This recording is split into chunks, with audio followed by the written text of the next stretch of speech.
하나님 말씀 마태복음 11장 28절부터 30절까지 말씀을 보겠습니다. 우리 한번 함께 합독해 볼까요? 시작. 수고하고 무거운 짐진 자들아 다 내게로 오라. 내가 너희를 쉬게 하리라. 나는 마음이 온유하고 겸손하니 나의 멍에를 메고 내게 배우라. 그리하면 너희 마음이 쉼을 얻으리니 이는 내 멍에는 쉽고 내 짐은 가벼움이라 하시니라. 아멘. 제가 안수를 받고 26년이 되었는데 자주 읽고 대하는 말씀이 본문의 말씀입니다. 그런데 공식적으로 주일 오전에 제가 한 번도 설교하지 않은 본문이다라고 하는 것을 알고 깜짝 놀랐습니다. 오늘 여러분과 제가 읽은 이 본문의 말씀을 보면 하나님의 아들이신 예수 그리스도께서 우리 사람들을 향해서 내게로 오라 이렇게 청하고 계십니다. 말하자면 지상에 있는 사람들을 하나님의 나라로 초청하는 일종의 이민 초청이죠. 누구든지 주님의 이 초청에 응하기만 하면 하나님의 나라로 이민을 가게 됩니다. 이 땅에서 하나님의 나라 백성으로 살게 되고 궁극적으로 천국이라고 하는 하나님의 나라 백성으로 가서 영원히 살게 되는 특권을 누리게 될 것입니다. 오늘 중요한 것은 이 중요한 예수님의 초청, 내게로 오라라고 하는 생명적인 초청이 가장 중요하고 가장 의미 있는 초청이 모든 사람에게 이루어지고 있다라고 하는 것입니다. 그런데 모든 사람이 이 초청에 응하는 것은 아니지요. 이 초청에 응하는 방법은 간단합니다. 우선 먼저 그분의 유일성을 인정할 때 이 초청에 응할 수 있습니다. 여러분, 예수님의 유일성이라고 할 때 존재론적인 입장에서 유일성을 인정을 해야 되죠. 사도행전 4장 12절에 보면 다른 이로서는 구원을 얻을 수 없나니 천하 인간에게 구원을 얻을 만한 다른 이름을 주신 일이 없다 그랬습니다. 우주와 인간 역사가 있게 된 기원이 누구 때문입니까? 하나님 때문입니다. 우주와 인간 역사의 진행 과정이나 궁극적인 최후도 역시 스스로 있는 자, 영원 자존자이신 하나님 때문에 있고 진행이 되는 것 아니겠습니까? 그러면 우리는 결코 다른 신을 섬기거나 다른 신을 만들 수 없다는 것입니다. 이렇게 하나님에 대한 유일성을 인정할 때 주님의 초청에 응할 수 있다 그 말이죠. 뿐만 아니라 구원에 있어서도 유일성을 인정할 때 주님의 초청에 응할 수 있습니다. 다른 이로서는 구원을 얻을 수 있다가 아니라 없나니라고 말씀은 단언합니다. 여러분이 어떤 종교든지 사람의 구원을 전제하지 못하면 종교로서 의미가 없습니다. 다시 말하면 인생의 구원을 정확하게 제시하지 못하면 참된 종교가 될 수 없다 그 말이죠. 인류의 시조인 아담이 범죄에 타락했습니다. 따라서 모든 인류가 죄값으로 사망에 이르게 되어 있지요. 이때 하나님께서 바로 구원자이신 여자의 후손 십자가의 죽음을 통한 구원을 창세기 3장 15절에 계시하지 않았습니까? 따라서 예수를 믿어야만 구원이다 하는 것을 깨닫지 못하면 주님의 이 초청에 응할 수가 없다 그 말입니다. 한 가지 더 말씀드리면 이 주님의 초청에 응하려고 하면 계시론적 우월성을 받아들여야 됩니다. 다른 이로서는 구원받을 수 없다 이 말은 예수로만 구원받을 수 있다. 예수님은 자기 백성을 저희 죄에서 구원할 자라고 하는 이름을 가지고 있죠. 그런데 여러분과 저가 예수를 믿어야만 예수 이름으로 구원받을 수 있다는 거 어떻게 알았습니까? 기록된 하나님의 말씀, 다시 말하면 성경 계시를 통해서 알게 된 거죠. 그래서 요한복음 5장 39절에 보면 이 성경이 내게 대해서 증거했다. 요한복음 20장 31절에 보면 이 성경을 기록한 목적은 하나님의 아들 예수 그리스도를 믿고 영생을 얻게 하려고 이 책을 기록했다라고 기록하고 있습니다. 성경 진리를 여러분과 저가 대하면 대할수록 하나님의 말씀은 역사의 진행 과정에서 착오 없이 성취가 되고 있다는 사실을 알게 됩니다. 이 사실을 확실하게 알게 되면 예수님이 내게로 오라라고 하는 이 초청에 확실하게 응할 수가 있는 것이죠.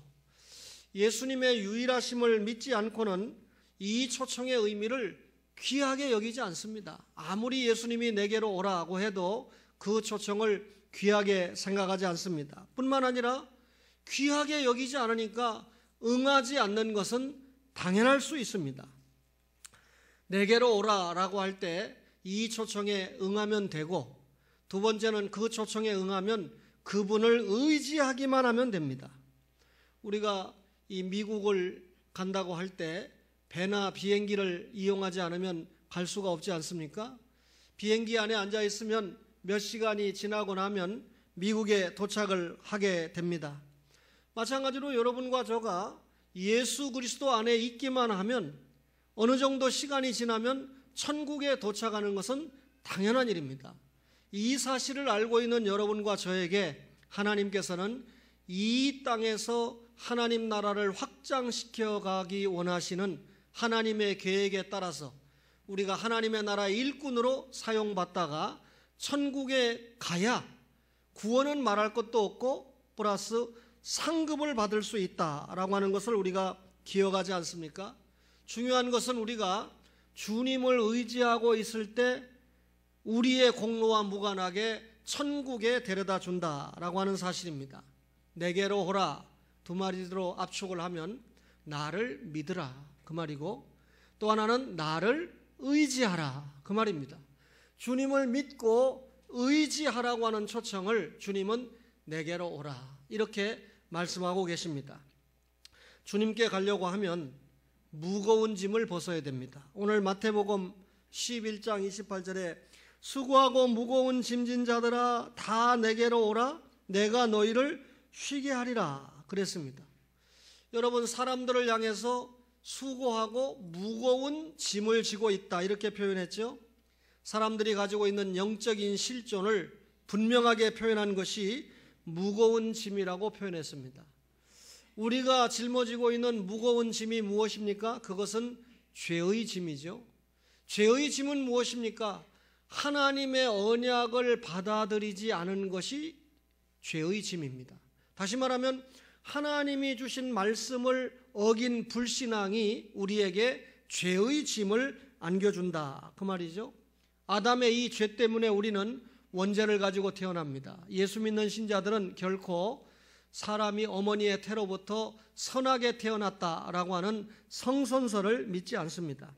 다윗은 시편 51편 5절에 내가 죄악 중에서 출생했다. 내가 어머니의 모태에서 죄 중에 잉태되었다. 죄 중에 잉태되었고 죄 중에서 출생했다라고 고백을 하고 있습니다. 이런 정신을 받은 바울은 자신이 죄인 중에 괴수라고 설명을 하고 있습니다. 여러분, 사람이 이렇게 영적인 짐을 지고 있습니다. 죄의 짐을 가지고 있습니다. 그러면 사람들이 가지고 있는 이 죄짐 때문에 바로 나타나는 일이 무엇입니까? 수고와 땀이라고 하는 것입니다. 이 세상에서 생존을 위해서 노동을 열심히 해야 살 수 있게 됐지요. 하나님께서 범죄한 아담에게 창세기 3장 17절 이하에 보면 먼저 말씀한 것이 하나님의 말씀에 불순종했기 때문에 땅은 너로 말미암아 저주를 받았다. 땅이 저주를 받았습니다. 아담과 하와의 범죄 때문에. 그 다음에 너는 내 평생에 수고해야 땅의 소산을 먹는다. 그동안은 별다른 수고가 없어도 에덴 동산의 소산을 누리는데 문제가 없었습니다. 그러나 이제 범죄 타락한 이후에 죽도록 수고를 해야 그 소산을 취할 수 있다. 그리고 땅이 내게 가시덤불과 엉겅퀴를 낸다. 내가 흙으로 돌아갈 때까지 얼굴에 땀을 흘려야 먹을 것을 먹는다. 여러분, 우리가 이런 주님의 말씀을 깨닫게 되면 이 땅에서 노동하고 수고하고 땀을 흘려야 우리의 생존 문제가 해결될 수 있다는 것을 알 수가 있습니다. 그렇다면 우리 시조가 범죄하기 이전에는 노동이 없었는가? 아니죠. 에덴 동산을 관리하면서 노동을 분명하게 했습니다. 그런데 그것을 주님께서는 수고와 땀을 흘리는 수고라고 설명하지 않습니다. 오히려 범죄하기 이전에 에덴 동산에서 인생의 수고는 즐거움 자체였고 행복 자체였으며 보람 자체였습니다. 노동은 순종을 통해서 하나님을 섬기는 것이었습니다. 여러분, 만물의 영장인 인생이 수고를 통해서 하나님을 섬길 때 모든 지음받은 창조 세계는 인간에게 협조를 하고 인간에게 순종을 했습니다. 따라서 인간의 수고와 땀은 여러분 하나님 앞에 기쁨과 열매가 되었다라고 하는 것입니다. 그런데 아담이 범죄 타락한 후에는 그 노동의 의미가 분명하게 달라졌습니다. 인간이 하나님 앞에 순종을 하지 않았던 것처럼 만물도 인간에게 순종하지 않았습니다. 아담과 하와가 하나님 앞에 범죄 타락하면서 아무런 열매도 하나님 앞에 드리지 못했던 것처럼 모든 만물도 인간에게 응분의 열매를 제공하는 것을 거부해버리고 말았습니다. 에덴 동산은 황폐해졌습니다. 사람이 한 끼의 양식을 얻기 위해서 피나는 노력을 해야만 겨우 한 끼를 해결할 수 있게 되었습니다. 분명히 범죄하기 전에는 노동이 하나님을 섬기는 즐거운 일이었습니다. 그러나 범죄한 후에는 인생은 노동을 통해서 허기진 배를 채우는 생존 수단이 노동, 수고, 땀이었다 그 말입니다. 여러분, 아담 이후에 인간은 지금까지 생존을 위해서 열심히 일하고 수고하고 땀을 흘립니다. 그런데 열심히 수고하고 땀을 흘린다고 의식주 문제를 다 해결을 했습니까? 지금 여러분 세계 도처를 살펴보면 아직도 가난에 허덕이는 무리들이 얼마나 많은가를 여러분과 제가 잘 알고 있잖아요. 굳이 아프리카까지 가지 않아도 또 아시아의 한쪽을 보지 않아도 우리 휴전선 넘어 북한 동포를 생각할 때 얼마나 많은 사람들이 굶주리고 있는가 하는 것을 우리가 익히 알고 있지 않습니까? 가난에 허덕이고 인권에 허덕이면서 헤매이는 무리들이 얼마나 많은지 모릅니다. 개발이 된 국가들은 개발이 덜 된 국가들에게 좋은 물건을 만들어서 팔아서 살아가고 있습니다. 그러면 개발되지 못한 나라들은 어떻습니까? 참담한 가난 속에서 몰락되어 가고 있는 것이 지금 세계 도처에서 나타나고 있는 현상들입니다. 가난을 벗기 위한 수고, 질병에서 떠나보고자 하는 수고, 그리고 나라 안에서 혹은 나라 밖과의 분쟁 때문에 갖는 고통에서 벗어나려고 하는 수고들이 지금도 지구촌 곳곳에서 탄식으로 나타나고 있습니다.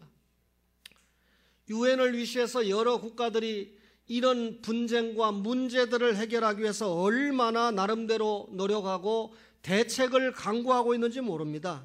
그러나 이런 강구 이전에 반드시 선행되고 해결돼야 될 것이 있는데 그것은 인간의 이런 모든 문제의 근본 원인이 인간의 죄 때문이다라고 하는 것을 알아야 됩니다. 여러분, 인생의 죄 문제를 해결해야 하나님과의 관계가 회복이 되고 사람과의 관계가 회복이 되고 만물과의 관계도 회복이 된다라고 하는 것은 여러분과 저가 잘 알고 있습니다. 인간을 짓누르고 있는 이런 무거운 죄짐이 해결되지 않는 한 인간 나라는 파멸로 이끌어갈 수밖에 없다는 것입니다. 하나님은 결코 인간을 불행한 존재로 창조하지 않으셨습니다. 행복한 존재로 창조를 하셨습니다. 그런데 인간이 하나님의 언약을 파괴한 범죄 때문에 무거운 죄짐을 짊어지게 되고 인생이 짊어진 이 무거운 죄짐이 인간계에 엄청난 불행을 가져왔다 그 말입니다. 무거운 죄짐을 벗어야 됩니다. 불행한 수고도 벗어야 됩니다. 그래야 진정한 평안이 우리에게 찾아올 수 있습니다. 그런데 여러분, 스스로 우리가 죄의 짐이 벗어집니까? 안 됩니다.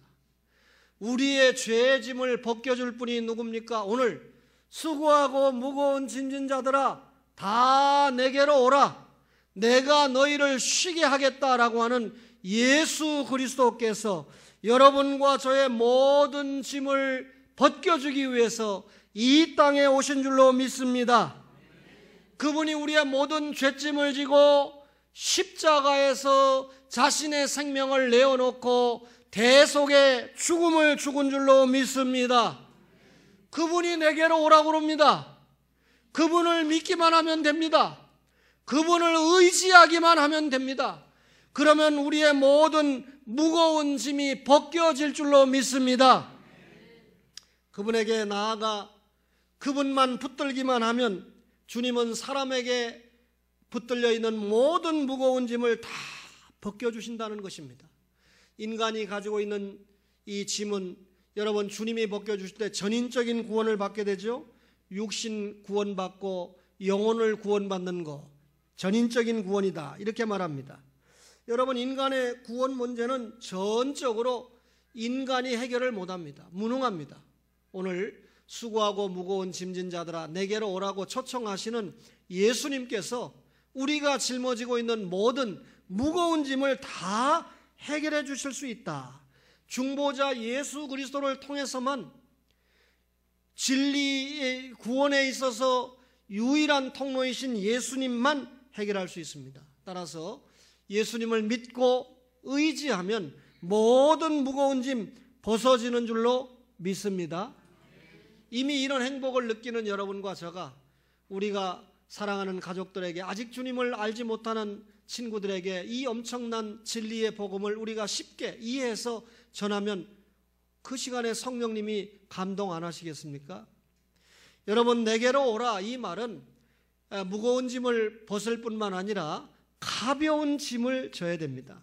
마태복음 11장 29절 이하에 나는 마음이 온유하고 겸손하니 나의 멍에를 메고 내게 배우라, 그리하면 너희 마음이 쉼을 얻으리니 이는 내 멍에는 쉽고 내 짐은 가벼움이라 그랬습니다. 주님 앞에 나아가기만 하면 모든 무거운 짐이 다 벗겨진다 그랬습니다. 그렇다면 그 예수님이 누구십니까? 그는 하나님입니다. 요한복음 1장 1절에 보면 태초에 말씀이 계시니라, 이 말씀이 하나님과 함께 계셨으니 이 말씀이 곧 하나님이다. 예수님이 하나님이라고 단언했습니다. 요한복음 1장 14절에 보면 말씀이 육신이 되어 우리 가운데 거하심에 우리 가운데 임마누엘 하신다. 여러분, 예수님이, 하나님이신 예수님이 사람의 몸을 입고 이 땅에 오셨다. 예수님은 분명히 사람의 몸을 입고 이 땅에 오신 하나님이다. 이것을 우리가 주님 어떤 분인가 알아야 됩니다. 주님은 어떤 분입니까? 하나님인 것은 다 두말할 필요가 없고요. 오늘 본문에 보니까 그의 마음은 온유하시다 그랬습니다. 주님이 온유하시다, 이 말은 누구든지 자신에게 오는 사람은 거절하지 않는다, 이게 온유한 것이죠. 온유는 부드러운 마음입니다. 온유는 열려진 마음입니다. 여러분, 온유는 모든 사람을 포용하려고 하는 부드러운 마음이 온유지요. 여러분, 예수님은 온유하신 분이다. 또 예수님은 어떤 분입니까? 겸손하신 분이다. 분명한 것은 그분이 하나님이시라고 했죠. 그런데 높고 높은 하늘 보좌를 다 버리고 낮고 천한 이 땅에 사람의 몸을 입고 오셔서 하나님으로 받아야 될 모든 영광을 내어놓고 여러분, 멸시 천대를 감수하신 분 아닙니까? 사람들이 예수님을 뭐라고 그랬습니까? 나사렛 사람이다. 저거 나사렛 촌놈이다. 갈릴리 촌놈이다. 별 볼 일 없는 사람이다. 여러분, 그렇게 멸시하지 않았습니까? 비아냥되지 않았습니까? 그런데 예수님은 자기를 비난하는 그 사람들과 다투지 않았습니다. 성경 어디를 봐도 예수님께서 자신을 멸시하고 천대하는 사람들과 다투었거나 싸웠다는 기록을 보지 못합니다. 오히려 예수님은 이런 멸시 천대를 뚫고 수가성을 찾아갔습니다. 그리고 5번이나 결혼에 실패한 불쌍한 여인을 구원해 주셨습니다.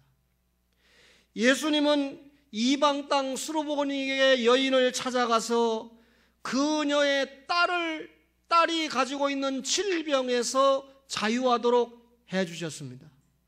예수님께서 여리고를 찾아가셔서 눈을 뜨지 못하고 맹인으로 살았던 소경거지 바디메오의 눈을 뜨게 해주는 그런 축복의 구원을 덧입혀 주셨습니다. 사람들과 다투지 않고 온유하고 겸손하신 주님은 하나님께서 이 땅에 자신을 보낸 목적대로의 삶의 시간과 공간을 투자하고 사셨다, 그 말입니다. 우리를 수고하고 무거운 짐진 자라고 하면서 그 짐을 대신 져주실 분은 누굽니까? 온유하고 겸손하신 예수님 외에는 없다, 그 말입니다. 예수님은 우리의 모든 무거운 짐을 짊어질 만한 능력을 가지신 분입니다. 그를 믿고 의지만 하면 우리가 가지고 있는 모든 영육간의 무거운 짐이 벗겨지는 줄로 믿습니다. 다시 말하면 죄 때문에 신음하는 어떤 사람이라 할지라도 주님의 초청에 응하기만 하면 온유하고 겸손하신 그분이 그의 모든 죄 문제를 용서해 주십니다. 그 무거운 죄짐, 죄를 용서받는 그 시간에 그 사람에게 진정한 평안과 행복의 안식이 찾아온다, 그 말입니다. 그렇다면 이런 엄청난 진리를 깨달은 여러분과 저가 해야 될 일이 무엇입니까? 여러분, 무거운 짐을 벗는 것입니다. 우리가 해야 될 일이 무엇입니까? 주님이 짊어지우는 가벼운 짐을 져야 됩니다. 무거운 짐은 주님이 진다고 하니까 내려놓고 주님이 대신 우리에게 짊어지게 하는 가벼운 짐을 져야 되는데, 그러면 가벼운 짐이 뭡니까? 주님을 배우는 것입니다. 주님이 뭐라고 그랬죠? 나는 온유하고 겸손하다고 그랬습니다. 우리가 주님을 배운다고 그럴 때 주님의 온유를 배우는 것이고 주님의 겸손을 배우는 것입니다. 여러분, 우리가 온통 우리의 마음이 주님을 닮은 그리스도의 형상이 우리 속에 이루어지기까지 계속해서 배우는 것이 뭐라고요? 가벼운 짐을 지는 겁니다. 성장과 성숙이라는 말을 자주 하죠. 여러분, 교회가 성장한다, 성도가 많아지고 헌금도 많아지고 이런 걸 보통 성장이라고 합니다. 그런데 성숙이 뒷받침되지 못하는 성장한 교회는 어떤 교회든지 하나님 영광과는 무관하고 사람의 영광만 드러냅니다. 그런데 여러분, 성장한 교회가 성숙이 뒷받침되면 어떤 교회라도 하나님 영광을 드러냅니다. 그러니까 우리도 성장해야 되고 성숙해야 됩니다. 성숙은 뭡니까? 그러면 예수 그리스도를 닮아가는 겁니다. 초원의 가족들 가운데 말씀을 받으면서 여러분, 이 예수님의 온유를 배우고 예수님의 겸손이 자신 속에 신앙의 삶으로 저장되는 교회는 성숙한 교회다, 그 말입니다. 학생은 학교에 가서 실력을 기르죠. 성도는 교회에 와서 구원을 받고 구원받은 데서 끝나는 게 아니고 학생이 실력을 쌓는 것처럼 교회 안에서 자신 속에 그리스도의 인격을 이루어가는 것입니다. 주님처럼 온유해지고 주님처럼 겸손해지고, 여러분, 훌륭하게 주님의 짐을 짊어지는, 그 가벼운 짐을 짊어지는 사람이 훌륭한 성도이다, 그 말입니다. 교인들과 마찰 없고 원망 듣지 않고 잘하는 사람이 여러분 온유하고 겸손한 사람입니까? 아닙니다. 여러분, 온유하고 겸손한 사람은 주의 일을 감당하는 중에 마찰이 생기기도 하고 경론이 생기기도 합니다. 그러나 결국 그런 가운데 주님의 뜻을 찾아서 주의 일을 하죠. 일 안 하는 사람은 인격이 좋아 보이는 것 같지만 사실 하나님께서 말하는 온유와 겸손과는 거리가 먼 사람입니다. 하나님 나라 뭐 때문에 공부합니까? 바로 예수 믿고 천당 가버리지. 이 땅에서 하나님 나라 일꾼으로 사역해야 되거든요. 전도해야 되거든요. 구제해야 되거든요. 기도해야 되거든요. 예배 열심히 해야 되거든요. 교회 꾸준히 일을 도맡아 해야 되거든요. 이 일을 하다 보니까 마찰도 생겨요. 일을 열심히 하다 보니까 시기를 받기도 해요. 그런 과정에서도 온유와 겸손의 성숙을 찾아서 주의 일을 감당해 가야 된다, 그 말이죠. 여러분, 그리스도께서 여러분과 저에게 지워주신 짐이 뭡니까? 여러분, 이 시대를 묵묵히 살아가려고 하는, 그리스도의 짐을 지고 살아가려고 하는 사람이 그리 많아 보이지 않습니다. 이제 우리는 주님을 닮아 온유라고 하는 온유의 짐을 지고 이 시대를 살아가야 됩니다. 겸손이라고 하는 짐을 짊어지고 이 시대를 살아가야 됩니다. 그래야 우리의 마음 가운데 진정한 쉼이 옵니다. 여러분, 장로가, 권사가, 집사가, 목사가 주의 일을 감당하지 않고 진정한 쉼이 옵니까? 말씀을 공짜로만 얻어먹고 진정한 쉼이 옵니까? 밥 먹고 운동을 안 하는데 건강이 유지가 됩니까? 우리가 여러분 말씀의 떡을 먹고 여러분 진정한 건강을 유지하는 비결이 뭡니까? 그 힘을 가지고 주님의 일을 열심히 감당하는 거 아니겠어요? 여러분, 우리가 이 주님 앞에 온유와 겸손의 짐을 짊어지면 진정한 쉼이 오는데, 그것은 마지막 날 천국에 가서 짊어지는 영원한 안식만을 말하는 것이 아니고 이 땅에 사는 동안에 여러분 일어나는 여러 갈등을 해소하는 평화와 안식까지를 포함합니다. 주님께 가면 죄에서 해방되고 율법에서 해방됩니다. 주님께 가면 불안과 염려에서 해방됩니다. 주님께 가면 모든 고통에서 해방이 됩니다. 그리스도를 닮아본 사람만이 그리스도께서 가졌었던 평안, 그리스도께서 가지셨던 진정한 안식을 체험할 수 있는 줄로 믿습니다. 그리스도의 인격을 소유한 하나님의 사람도 이 세상에서 수고를 기울입니다. 여러분, 그리스도의 인격을 소유한 사람이 그 수고에 기쁨이 있고 그 수고에 열매가 있습니다. 그리고 그리스도의 인격을, 온유하고 겸손의 인격을 소유한 사람이 주의 일을 감당할 때 하나님의 축복도 맛봅니다. 그런 사람이 주님 앞에 노동의 가치를 깨닫게 되고 노동의 기쁨도 깨닫게 됩니다. 이런 성도에게 진정한 안식이 주어진다, 그 말입니다. 교회 와서 하나님의 말씀을 들으면서 오늘도 우리 목사님의 설교가 참 좋다 하고 눈을 감으면서 여러분 설교를 들으면 진정한 안식이 온 겁니까? 아닙니다. 눈을 부릅뜨고 목사의 표정을 보고 그 한마디 설교에 목사가 무슨 의중을 가지고 하나님이 그 목사의 인격과 목사의 실력과 목사의 이 설교를 통해서 어떤 말씀을 전하는가를 모두 다 살펴서 하나님의 사람으로 살아가려고 하는 결단이 있는 성도가 오늘 예배에 성공하는 성도인 줄로 믿습니다. 제이 로버트 오펜하이머라고 하는 미국 뉴욕에서 태어난 사람이 있는데 원래는 유대인입니다. 근데 이 사람이 수소폭탄, 자기가 머리가 좋은데 자기가 근무하는 연구소에서 수소폭탄을 만들려고 하니까 그것을 거부하고 연구소에서 나와버렸어요. 수소폭탄은 인류를 파괴하는 무기를 만드는 거 아닙니까?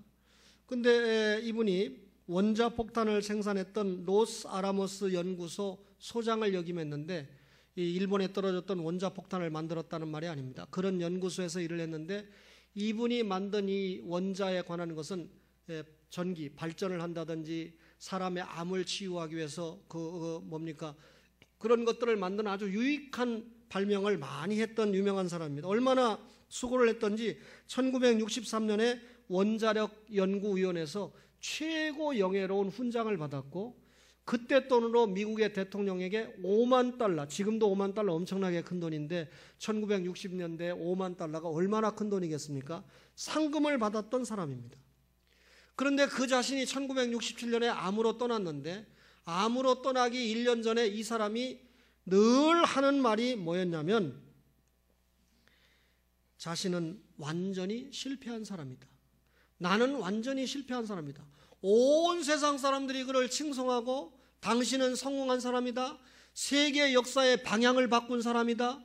많은 사람들의 질병을 치료하기 위해서 헌신한 사람이다.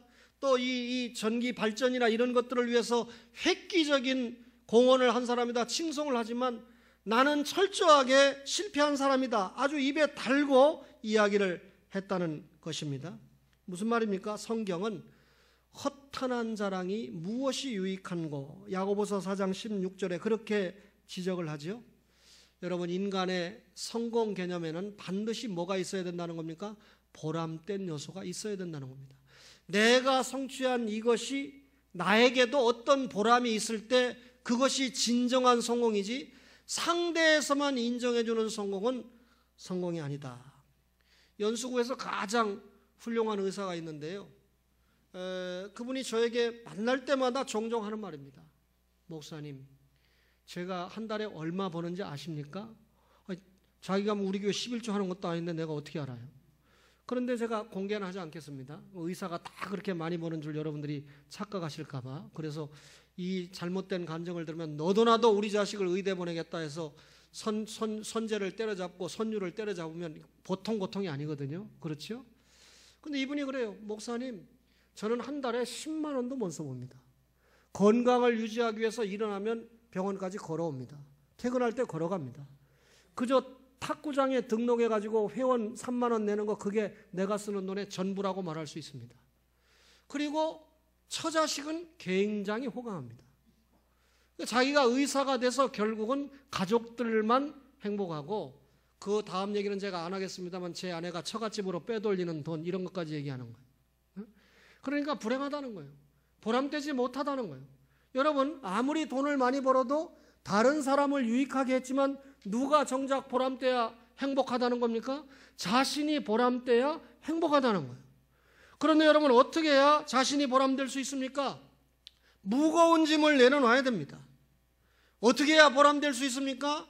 주님이 무거운 짐을 가져가는 대신 우리에게 구원의 선물을 주시고 안겨주신 뭐요? 가벼운 짐을 질 때 우리가 보람되다는 거예요. 그 가벼운 짐이 뭡니까?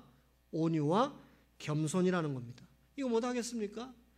여러분, 성도가 누굽니까? 성령님의 거듭남을 통해서 예수님께 나온 사람 아닙니까? 나왔으면 지금부터 가벼운 짐, 예수님의 온유와 겸손을 배우자, 그 말입니다. 여러분, 다람쥐가요, 산속에 이 도토리를 갖다가 두고 먹으려고 저장을 하기 위해서 땅에다가 숨겨놓습니다. 다른 게 뺏길까 봐. 근데 이 다람쥐가 머리가 나빠가지고 정작 지가 어디다 숨겨놨는지 몰라요.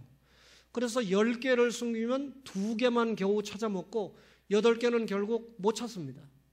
그러니까 못 찾는 대신 어떻게 되죠? 거기에서 다시 도토리가 나오게 됩니다. 상수리가 나오게 됩니다. 그러다 보니까 지가 못 찾았기 때문에 다시 도토리가 생산되고, 그렇기 때문에 자기가 계속해서 살아갈 수 있는 축복을 덧입게 되는 것입니다. 예수 믿는 신자가 온유하고 겸손하다는 것은 희생을 말하는 것이죠. 여러분, 이렇게 열매가 있을 때 함께 살아갈 수 있는 거 아닙니까? 내 교회, 나만 생각하는 극단적인 이기주의가 한국교회와 성도들을 힘들게 하고 있습니다. 양보가 없습니다. 희생이 없습니다. 결국 공멸할 수밖에 없는 것이죠. 여러분, 우리가 철저하게 무거운 짐을 내려놓고 가벼운 짐을 짊어질 때 여러분, 주님의 축복이 보장되는 것입니다. 필리핀에 가서 우리가 세운 교회 가서 한 주일 내내 정말 기가 막힌 헌신을 했던 광성교회 청년들에게 제가 식사를 대접하고 싶었습니다. 그리고 실천을 했습니다. 그때 그 리더로 갔던 양진수 이 집사가 저에게, 목사님, 3가지를 감사합니다.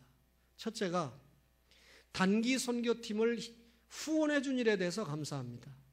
여러분, 우리 교회 장로님들이 선교 정신이 탁월해서 제 의견에 반대하지 않고 교회적으로 지원을 해줬을 뿐만 아니라 그 목사님과 청년들을 필리핀에 가기 전에 우리가 한번 초대를 해서 설교도 듣고 청년들 찬양 인도하기 위해서 또 후원을 별도로 또 해주지 않았습니까?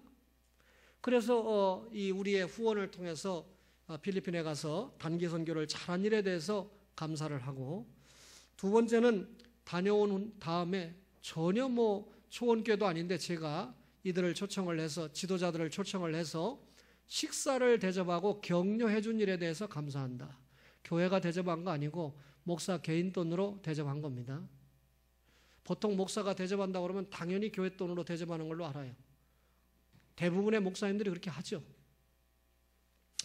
그런데 제가 대접을 한 목적은 이들을 격려하고자 하는 것이 하나 목적이 있고, 그 다음에 보고서를 부탁하려고, 거기 가서 얼마를 썼고 무슨 일을 했고 결과는 어떻고 반응은 어떻고 이런 것들을 기록으로 남겨놔야 그 다음에 우리 교회가 갈 때 또 다른 교회가 종종 저에게 물어요. 교수님, 필리핀에 단기선교 가려고 하는데 정보를 주세요. 그러면 뭔가 표본 자료가 있어야 정보를 줄 거 아닙니까? 막연하게 뭐 얼마 든다, 어떻게 해라, 그거는 요새 안 되는 거거든요. 그래서 그런 보고서를 달라고 하려고 하는 두 가지 목적으로 제가 대접을 했습니다. 세 번째 감사는 신 목사님 정말 대단하십니다 라고 감사를 해요. 그래서 제가 그건 수정을 해줬어요. 그거 보니까 필리핀에 갔다 와서 이 아들이 뭐라고 얘기하느냐면 필리핀에서 나오고 싶지 않았다 이겁니다. 제가 박 선교사에게 물어보니까 그 양진수 집사의 영어 실력을 물어보니까 박 선교사가 하는 말이, 목사님 원어민 수준입니다. 외국에 한 번도 가본 적 없거든요. 국내에서 영문과 갔다 왔거든요. 국내에서 영문과 갔다 오는 애들 영어 못해요. 그런데 원어민 수준으로 영어를 잘합니다. 그러니까 이 아들이 필리핀에 계속 남아있으면 복음도 전하고 엄청나게 잘할 수 있는, 뭐 찬양도 잘하고 필리핀을 뒤집어 놨죠 이번에. 이은미 권사 말고 다른 권사님이 얼마나 좋았더니 당신 같은 팀들이 오면 내가 얼마든지 현지에서 후원을 하겠다라고 약속을 할 만큼 대단한 열매가, 이렇게 준비를 잘해오고 이렇게 뜨거운 청년들을 자기가 필리핀에서 17년 사는 동안 처음 봤다.